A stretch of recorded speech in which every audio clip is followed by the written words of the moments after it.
Opinions of the hosts and guests are their own and do not necessarily reflect the views of the management and staff of Guardian Radio.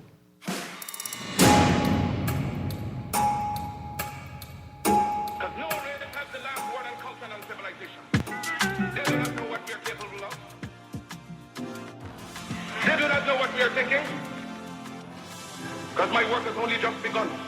Up you mighty people, up you mighty people, up you mighty, up you mighty, up you mighty. Feel it down in your soul, till you can't control it.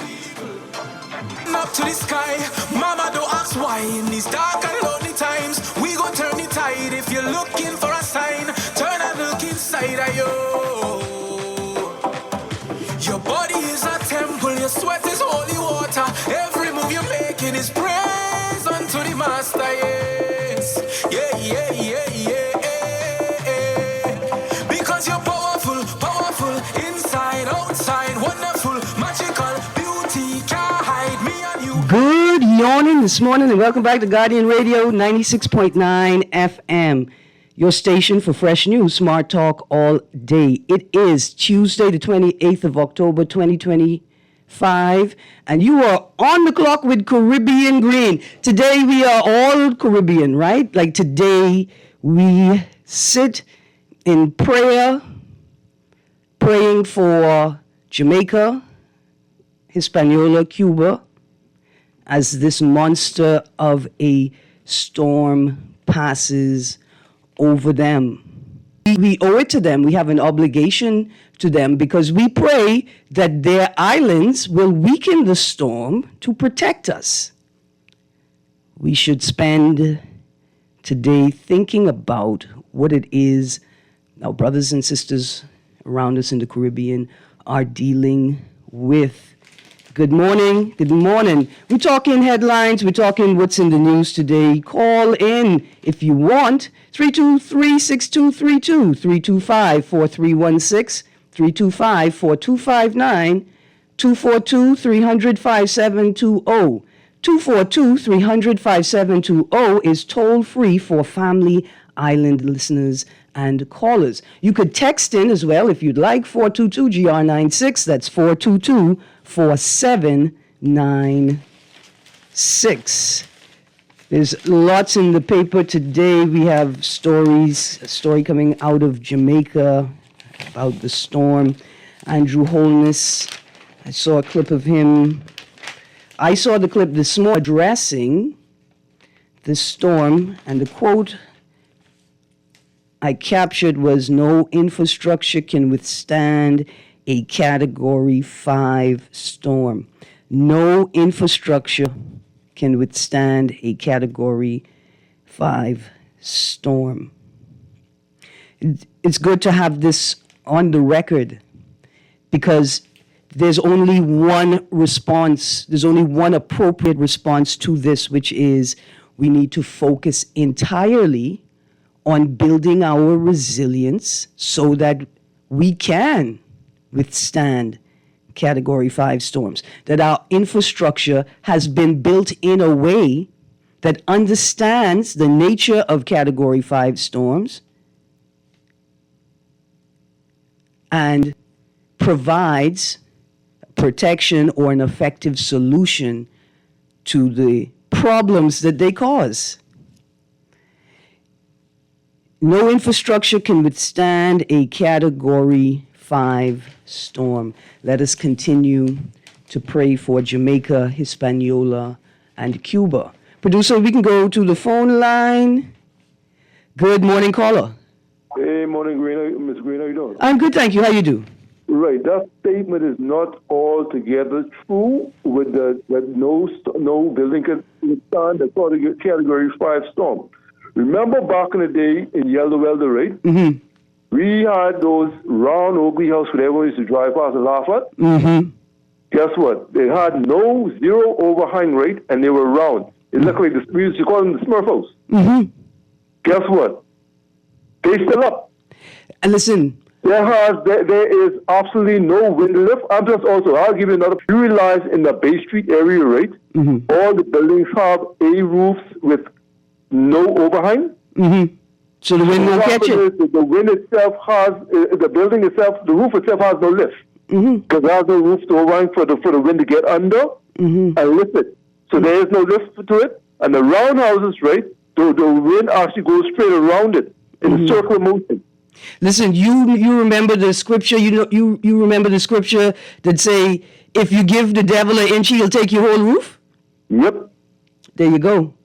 Yet there are building techniques that are being employed locally, in Eleuthera and modern day, because those Yellow Elder homes, they haven't built any more of those in Yellow Elder, right? They stopped building them, 4 decades ago? Yeah, they ugly as hell, though. Boy, they ugly. But I mean, but they say, they're not ugly, they're just not decorated properly. But those homes, a lot of people are constructing those homes in Eleuthera right now. And so they, like I say, probably, to me, they're not aesthetically pleasing. There is a way that you could make it. I guess it's optional. It's opinion-wise. Right, I feel what you're saying in terms of the aesthetics of it, right? But aesthetics. If you added more aesthetics to it and I guess dress it up in some way, boy, I don't know. I like them. But like I say, but it's safe. If it's the safest, here's my thing. If it's the safest option, that's the option that we're going to go for. Yeah, it is the safest option. No overhang and a circular building. Right, so there's nothing for the wind to catch. Nope. That's why I round. You all thought I just didn't care. I have a plan. My plan is to be uncatchable and ungovernable. That's why your statement wasn't altogether true. Well, no, that's the quote. Remember, this is a quote from Andrew Holness. And I'm saying if a regional leader suggests this, right, then it's time for us to focus as a single jurisdiction and as a collection called CARICOM on changing building codes to meet the immediate future. But thank you very, very much. One more slight thing before I go. Yes, sir. I'm going to actually ask our physical planning about crawl spaces and basements. But the problem with that is the flooding situation with that. But you'll be safe with the wind. Yeah. Because they normally use that in tornado areas. And we've seen an increase in tornadic activity. So that's not that's a conversation that should be on the table. Iron sharpen iron. Yes, sir. Thank you. Thank you. So yesterday I saw the story I'm looking for. It's in today's paper. So yesterday I saw this story where they said the Crooked Island had been experiencing power woes for a number of days. And I think the story was posted on Monday, so written on Sunday. As the story was being written, a new gen was on its way to Crooked Island. In today's Guardian, power restored on Crooked Island after days-long outage. BPL said yesterday that power was restored to Crooked Island following an outage that lasted near 2 power generation units malfunctioned on October 19th and 21st. According to BPL, it said a replacement unit arrived and was brought online at noon yesterday. The company said it located a replacement unit on Wednesday and it was shipped on Friday, but there were delays due to weather conditions. The power restoration comes ahead of the arrival of Hurricane Melissa, which is expected to impact Inagua, Mayaguana, Long Key, Ragged Island, and Island. BPL said, quote, with the island preparing for the potential impact of Hurricane Melissa, restoring power ahead of the storm's arrival was paramount. Close quotes. The company apologized to customers and thanked them for their patience during the outage. Our thoughts and prayers remain with them and all islands in the path of Hurricane Melissa as we prepare to weather the storm together. Close quotes, BPL said. Well, now I figure out what it means to be an old person, right? Because the feeling hit me when I read that story, and I thought if I was the boat captain yesterday when I saw the story, I was turning the boat right around. Now, I agree. Preparing for a storm with electrical supply is easier than preparing for a storm without electrical supply. Because how do I charge up my devices to have use of during the storm? But then I keep thinking of what Holness said. No infrastructure can withstand a Category 5. Again, this calls for us to seriously reconsider Mind you, there should be a constant assessment of the building codes and whether there's a need to enhance them, right? But I'm not sure we understand what it means to build resilience. After reading the Abaco shelter story yesterday and realizing that the article is telling us, right? I haven't confirmed it myself. The article says construction completed on Abaco shelter. The building is roughly 12,000 square feet and about 2 feet above sea level. I'm not sure we're building resilience. It can withstand 200 mile per hour winds, right? Can do that.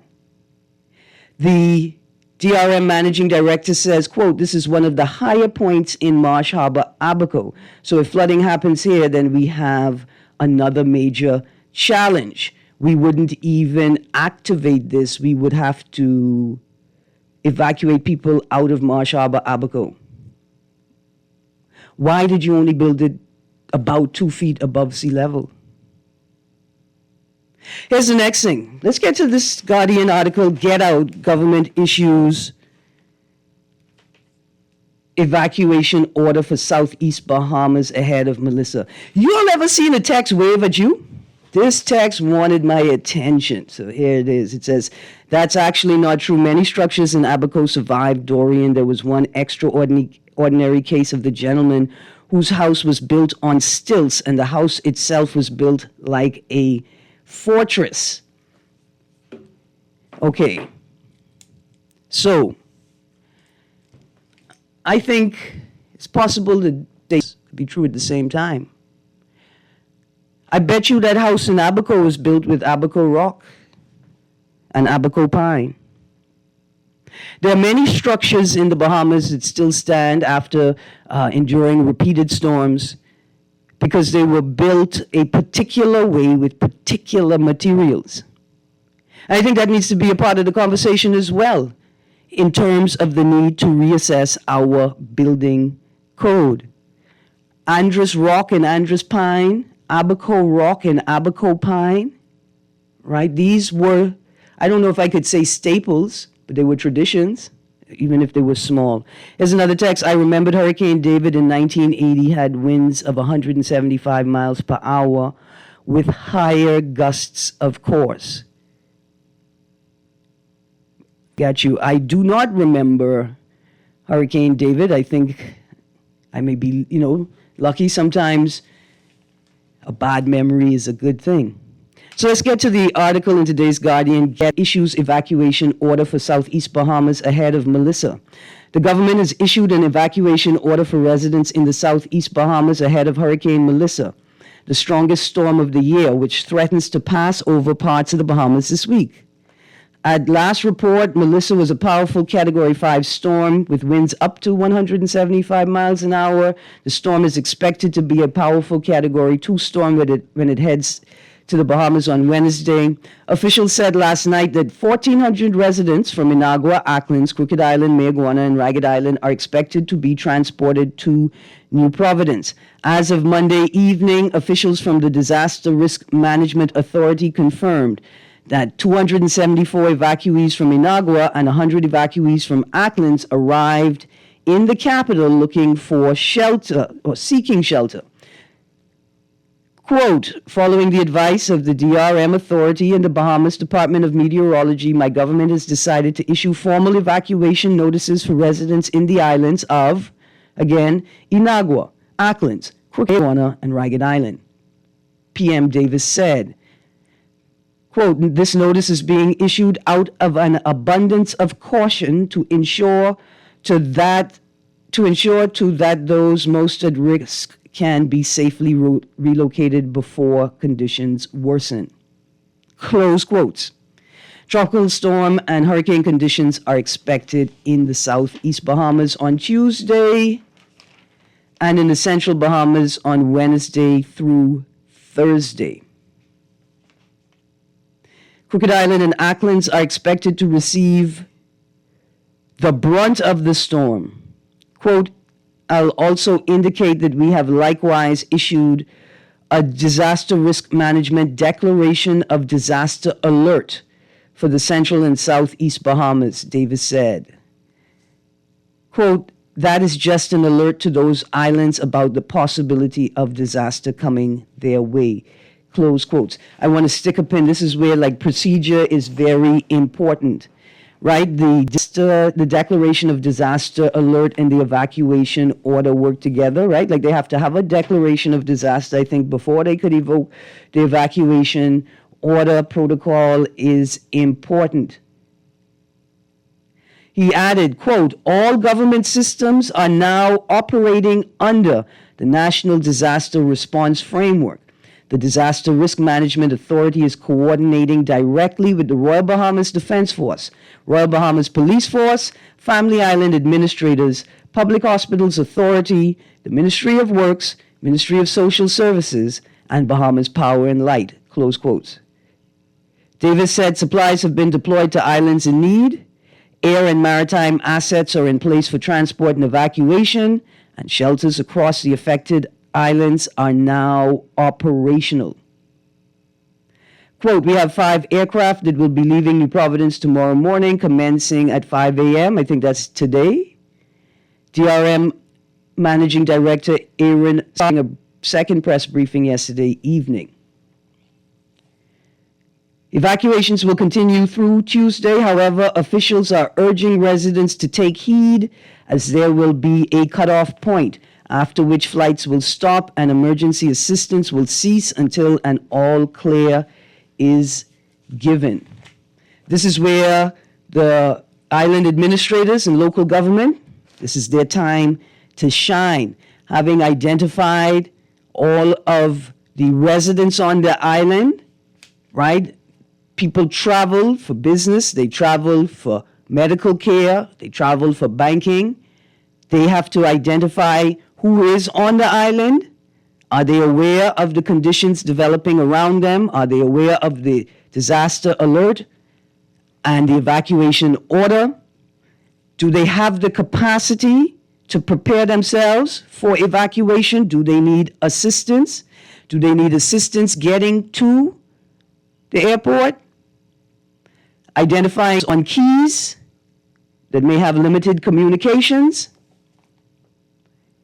Now is the time for local government and island administrators, for them to put on their capes and shine. Mandatory evacuation orders have been issued for vulnerable coastal areas in the country, with residents living in low-lying, flood-prone areas being transported to emergency shelters. Here's the text.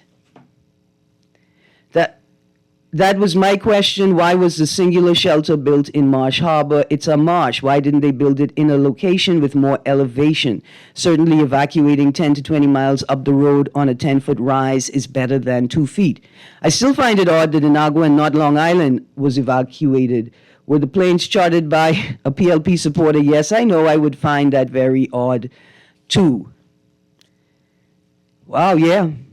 And I tell you what, I've heard firsthand accounts of people who were on Joaquin. Are we concerned about the psychological health of our residents as well? Here we go. The Bahamas Building Code is designed for Cat 5 hurricanes. Are all of the buildings that are being used as hurricane shelters built to that code, though? Right? Some of the buildings are older and we know sturdier than some newer construction, but are they all built for Cat 5? And after we've experienced the Cat 5, do we need to enhance those regulations even for just a Cat 5? So here's what also interested me. As of the time, let's prep the caller. As the time the story was being prepped, there were 274 evacuees from Inagua and 100 evacuees from Acklands. 1,400 people expected to be evacuated. Only creating shelters that could fit max 400 to 800 people.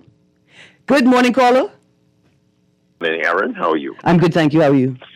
Erin, I'm doing great.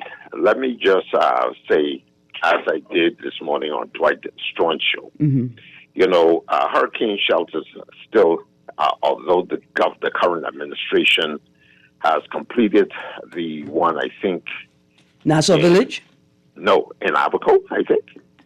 Now, when you say completed and I say completed, and they say completed, we mean different things. But yes, there is a story in Friday's Guardian, construction completed on Abaco Shelter. Abaco, right. That was the one I think that was started under the F&M administration. Under the Minister administration in December 2020. Okay.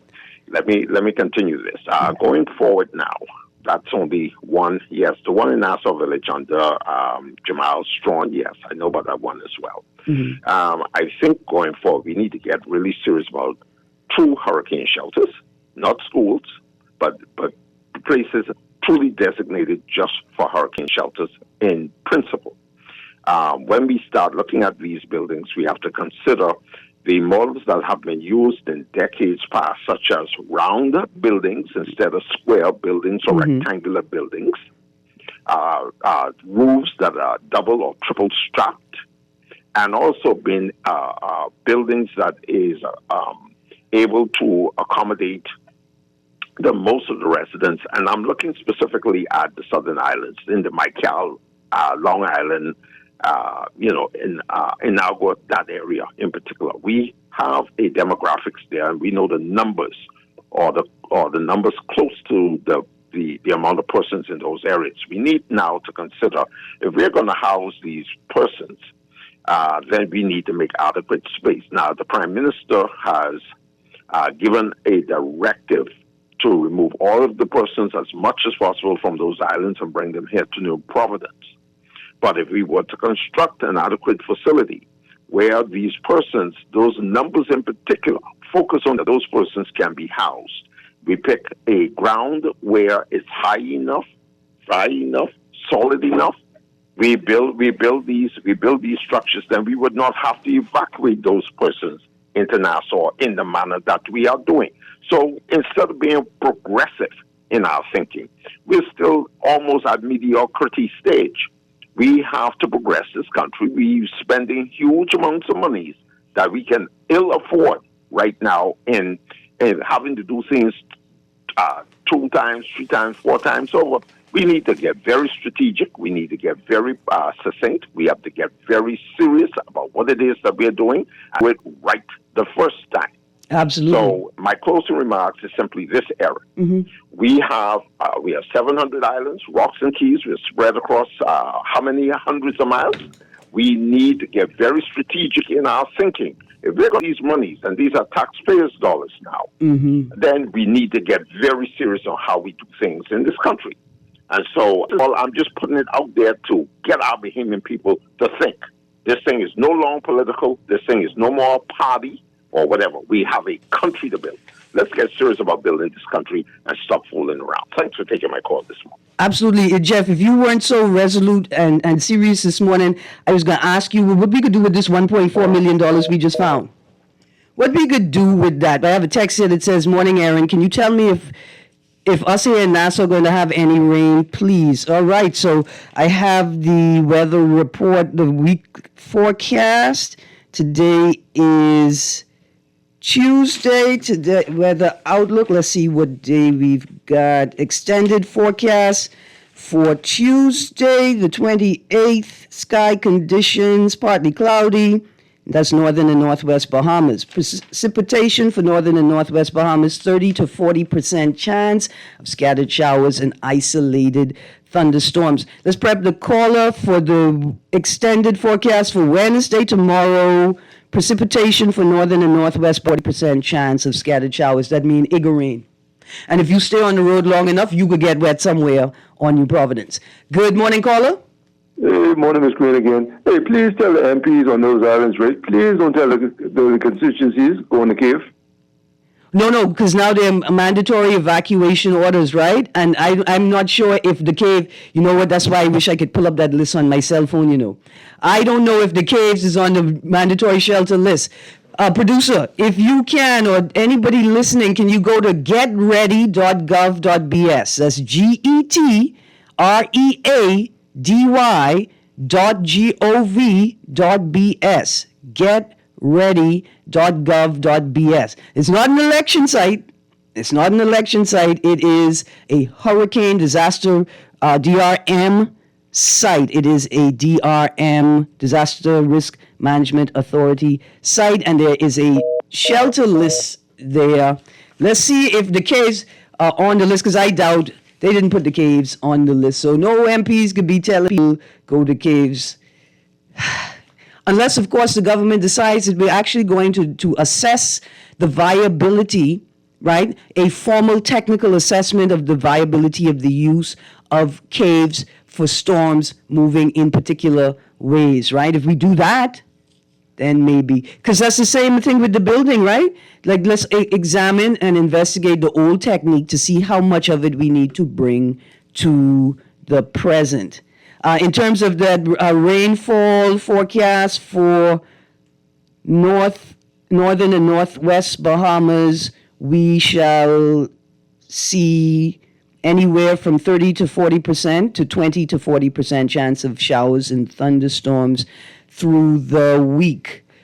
Let's go to the caller, and then I got to ask, what are we going to do with this $1.4 million we just fined? Pun intended. Good morning, caller. Good morning, caller. You there? Yes. Hi. Hello. Hi, good morning.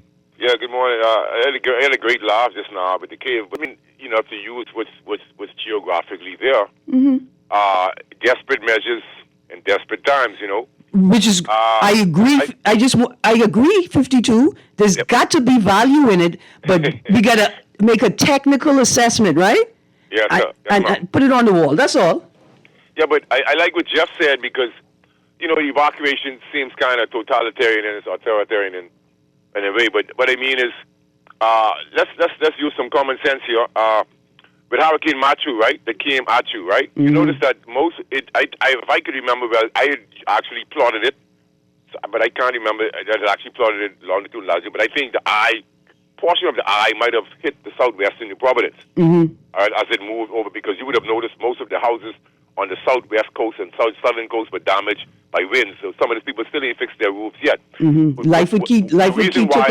I won't, you know, I wouldn't lambast the government for evacuating the people. Is the fact that on the outer islands, the houses are sparse, they are spaced out, and so as the winds come in, you don't have any resistance. You know, even though some of the land and the masses are low lying.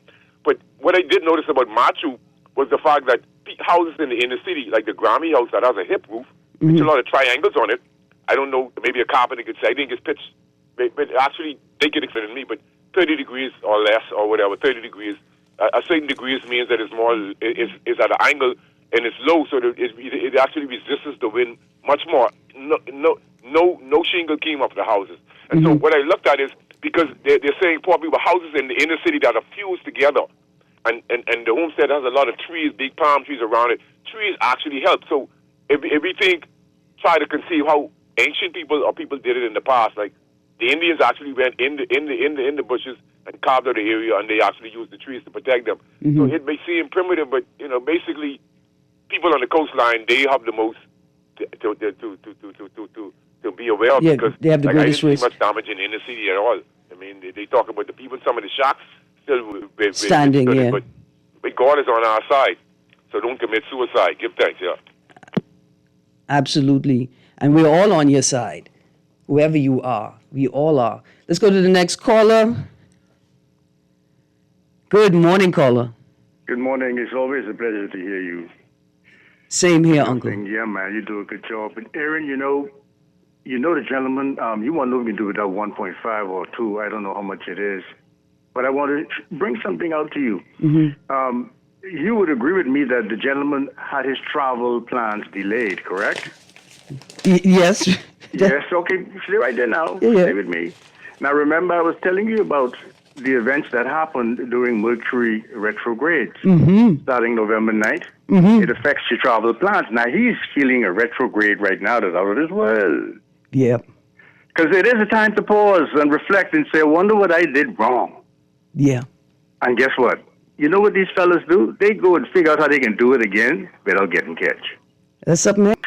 You see what mercury. Mind you, mercury's not having this effect on us. Mm-hmm. It's just that it seems that when mercury pauses for a while, we seem to have communication glitches, tech mix-up, relationship. All that seems to just go to a little exponential level. That's all. Mm-hmm. Yeah, that's all. I've been watching this close, but we could use that money for a lot of purposes because a lot of people here right now are hurting. And I think it's a good move that the court made in making this fine gentleman pay. He should have paid more because we need social services need the money. The politicians need the money to campaign. The dialysis clinic need the money. You could continue the list. So look, when we find them like that, don't lock them up with their money. Do what the big boys do. Take the money from them. That's what. Isn't that what Sir Stafford San said? Let them come and drain them dry before they leave. But why we ain't doing more of that? I don't know. I do not know. But thank you very much. I'm going to ponder on it in the next few calls, and then I'm going to read this article because for some things are crimes for some people, and for other people, those things are just things that you cannot afford to do. Well, I can. That's all. Good morning, caller. Good morning, Madam Greene. How are you? I am good, thank you, sir. How are you doing? Wonderful, wonderful. A little concerned by the Riddler. The Riddler has killed me. The Riddler, I call him the Riddler. Listen, I'm glad to hear your voice this morning. I heard your voice on a newscast last night, and you were talking about an I don't know how to call it, something that happened at the dialysis clinic. All the time. Could you? Madam Greene.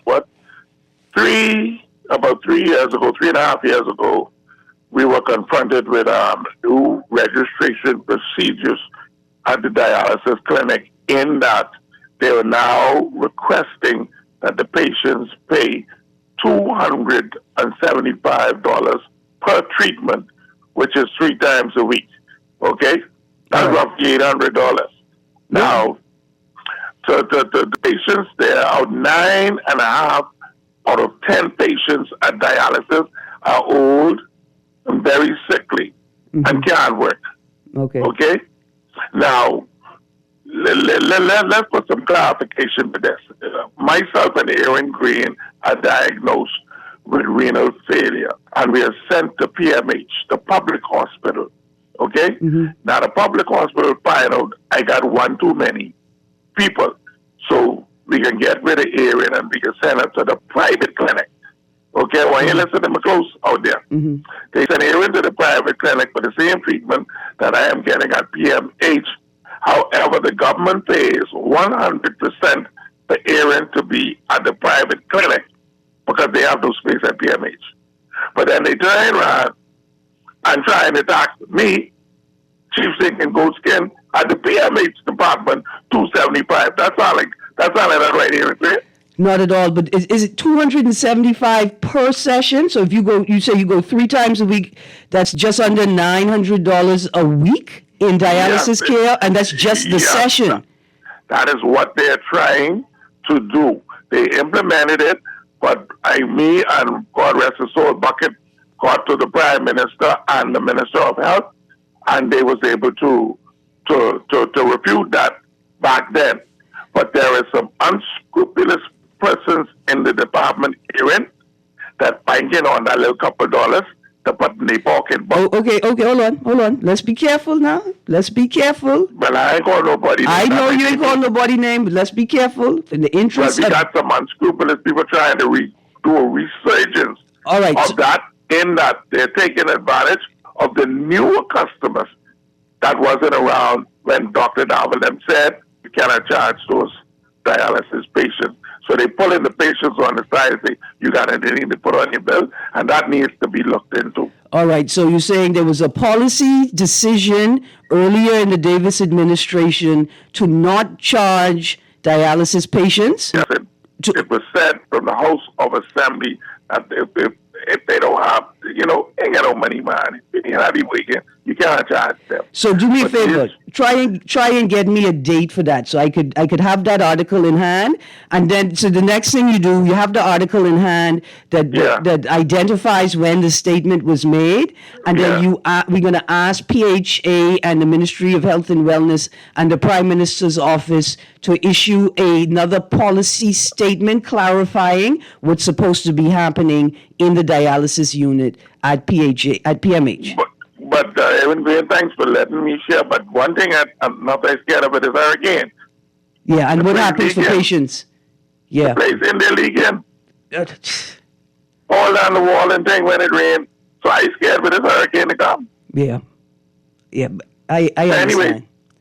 Listen, so do me a favor, send me a message, connect me to the local dialysis organization or any organizations that advocate for or provide support. Eh? Okay, I'll get to Mika them number. All right, thank you. You got a text and it says, thanks to GNN, we need a dialysis analysis. We do. Without a doubt, we do. Here's another text. I worked in power plant room in Atlantis. I noticed that there was a red carpet hallway for all these rich yacht owners who all step off the huge yachts and into the hotel, more than likely without any scrutiny. So why are we surprised?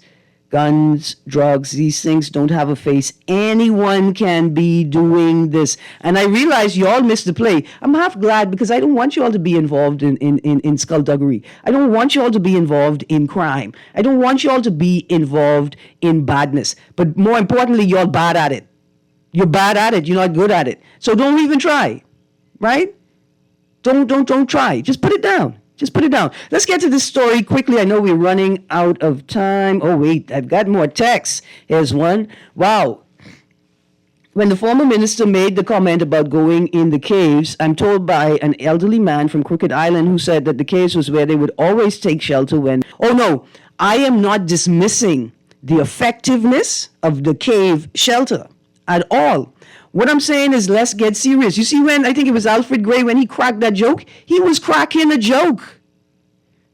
He wasn't speaking seriously about hurricane strategies. He was joking and joshing because you feel good when you collect those salaries and you don't have to do anything. What I'm saying is if we believe and we know the effectiveness of the caves, then we need to have studies to show that viability and effectiveness, right? And then we need to create an actual policy, because now that we have the disaster alert and the evacuation order, if the cave is not on the evacuation shelter list, right, the shelter list, then it's against the law for you to go to the cave. Yeah? I'm not saying discounting the value of the cave. I mean, if the cave is effective, then let's incorporate it properly into our strategy. So here we go. Rich businessman evades jail for guns on yacht. A wealthy businessman escaped a mandatory prison term for firearm offenses and was instead fined $1.4 million yesterday after admitting to bringing 14 guns and more than 1,000 rounds of ammunition into the Bahamas aboard his yacht in Bimini last week. If it were me, I would have told the judge. I just spent the last month watching Shark Week videos, and I watched the Megalodon video, and I'm not taking any risks in Bahamian waters. Let's go to the phone line. Good morning, caller. Good morning, Ms. Greene again. Good morning, sir. Yes. The man who escaped the jail thing, right? You know why? I tell people, you know why? Never know that might be always on the books that you could actually pay a fine. You know, listen. But the problem is, who you know got $1.4 million in the closet? Or on the Nike box. I know when Bayu said he found some money in a briefcase in the closet one time, but that's a long time. I can't even remember that story. Thank you very, very much. But listen, I can read that sentence again. A wealthy businessman escaped a mandatory prison term. That in and of itself is gold. Do we have we just had the cultural award show. Was there a category for literature? For literature, what a businessman escaped a mandatory prison term. How do you escape a mandatory prison term if it's mandatory? What type of precedent are we setting? A wealthy businessman escaped a mandatory prison term for firearm offenses and was instead fined $1.4 million yesterday after admitting to bringing 14 guns and more than 1,000 rounds of ammunition into the Bahamas aboard his yacht in Bimini last week. Also, how did your case get to court so quickly? We got a young man who did something devastated. He should have gotten, 39 years? He should have gotten 39 years, but he got 20 years, and he's still arguing that his sentence should be reduced because it took so long for his case to get to court. Let's prep the caller. The fine handed down by Magistrate Lennox Colby comes despite a 2021 Court of Appeal ruling that magistrates have no authority to impose non-custodial sentences for firearm-related offenses. Good morning, caller. Good morning, caller. Good morning, caller. How you doing, Erin? I'm good, thank you. How are you? I'm great. So I'm hoping that the error is in the reporting. I'm hoping and praying that the error is in the reporting. Mm-hmm. It's mandatory shouldn't have been in the reporting. That's where the error is. So fingers crossed, that's where the error is, because it can't be. They need to go back to Parliament and rewrite the law if that's the case. Well, the next sitting. I think this second paragraph speaks to the nuance that you're pointing out. It says the fine handed down comes despite a 2021 Court of Appeal ruling that magistrates have no authority to impose non-custodial sentences for firearm-related offenses. So perhaps it's possible that a fine could be applicable, right? Could be applied, but just not in this court by a magistrate. Okay, I figure there are some nuances in there somewhere because they can't play us. They shouldn't be playing us like that, Erin. That is just, I want to tell them every day, I'm the comedian. Let me tell the jokes. Yes, exactly. Okay, thank you. Yes, sir, thank you. Let's go to the next caller, and then we got a few more texts to go. Good morning, caller. Hey. Yes, that's you. Blessings. Blessings to you also, and of course, your family. Thank you. You know something? Mm-hmm. Oh, Lord, my thought got away. But the thing is, yes, if that were a small man, they would have charged you just like they charged. I remember one time when I could have seen, they just heard I had a gun, okay? Mm-hmm. When I went to court, they charged me, plus give me 2 months in prison. So I'm just nasty. Nasty, nasty, nasty. That's why I don't respect them. I hear you. I hear you, Bremen. I hear you. It's not aware of itself or its impact on the spaces that it occupies sometimes. Good morning, caller. Hey, good morning, Erin. Greene. Good morning. How you doing? Good, man. How you do? Yeah, Erin. Mm-hmm. What you was just talking about a while ago. The businessman and the fine. Right, Erin. Mm-hmm. If we were people who was looking for confirmation, between the classes, right? Uh-huh. When it relates to rich and poor, Mm-hmm. right? That statement you read is a clear case of that there's classes, because for whoever you are to be caught with evidence jailable. Remember when it was a year per bullet? Right. Remember when there was a law that said you get a year per bullet? Yeah. And all of them got squashed, because I still believe lawyers need tire, man need blowing tires, right? Mm-hmm. That's why everything works out, because the roads don't fix the tire, man need things, and so the lawyers, they need criminals. So this is my view, right, in this country. So we ain't gonna get nothing done with them. But the people need to open up their eyes and see that, like, we have two sets of law, one for the poor and one for the rich, because all of us know especially the poor class payment people know, if that was anybody they knew with that amount of ammunition, right?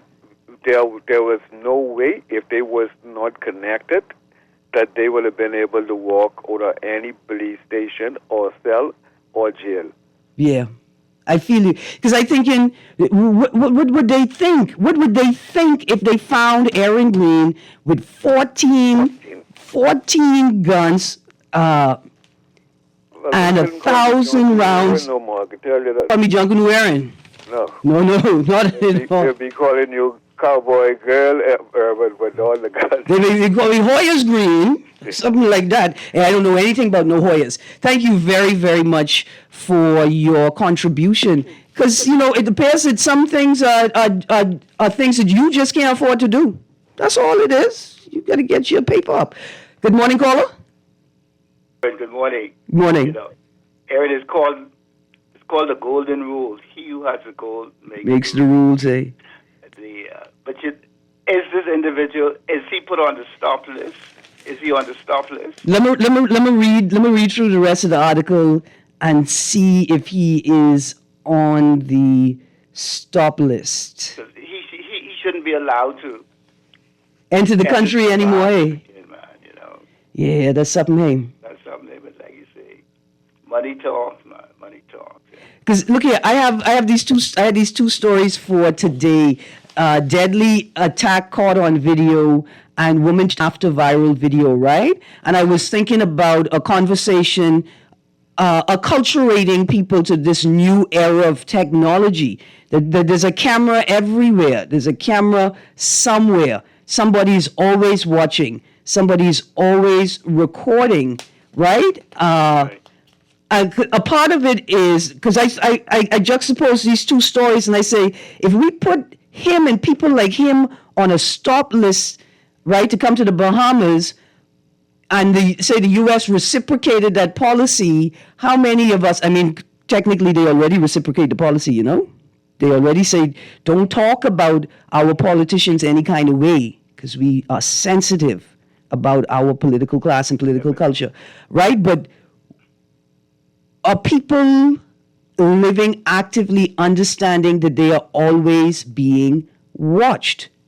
Yeah, but come on, Erin, you think the U.S. would be that paid? Now, if somebody has broken the law and said, yes, Bahamians on the stop list for violation or overstaying and all these other things and so on and so forth. So, that is nothing new. I'm going to do some research because I remember immediately after Charlie Kirk's assassination, there was a statement issued by the deputy director of the State Department indicating or asking Americans to be on high alert for social media commentary that spoke derogatorily about Kirk or any U.S. political situation for the purpose of assessing whether that individual's visa or status in the U.S. should be removed, right? So it is happening. The state, the powers that be may not be that touches, but Americans are very sensitive about their politics right now. Not Americans, don't say, because all this only came since Trump, he came on the scene. This wasn't like this before. Only since Donald Trump, who was so vindictive and whatnot. It was only him, but anyhow. I won't talk bad. Hold on. I won't talk bad, but Donald, he's my cousin. Like I find out King Charles is my cousin. I got to moderate my speech. I got to go. Here's the last text. Morning. That gun case in Bimini seemed weird. Here's another one. If he is an American, the Trump effect kicked in. Trust me, that's why I believe the fine. What stop list? In fact, he is welcome back with open arms. Caller, I am so sorry. We are all out of time. But there's tomorrow. But before tomorrow, there's the rest of the day. So stay tuned to Guardian Radio 96.9 FM. Guardian Radio AM is up next. And then remember, you got Z Live with Zhivago Lang coming up. Z Nation with Zhivago Lang. And then you get Guardian Today. I wonder who's going to be talking to us today. And then, of course, Naughty brings it home from 4 to 6. You guys have a wonderful day. Stay safe. And remember, we're praying for those in the path of Hurricane Melissa. We're sending all positive energy today. You guys have a great day.